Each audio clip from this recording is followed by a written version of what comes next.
আজি দেওবৰীয়া আড্ডাত ৰবাব টেঙাৰ জুতি ল'ব বিচাৰিছোঁ। তো যিসকলে জুতি ল'ম বুলি ভাবিছে সোনকালে আহক।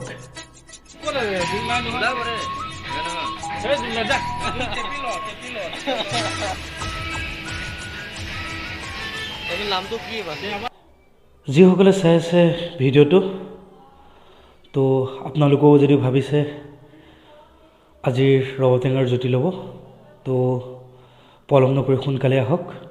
আপোনালোকৰ বাবেও ব্যৱস্থা কৰা হৈছে।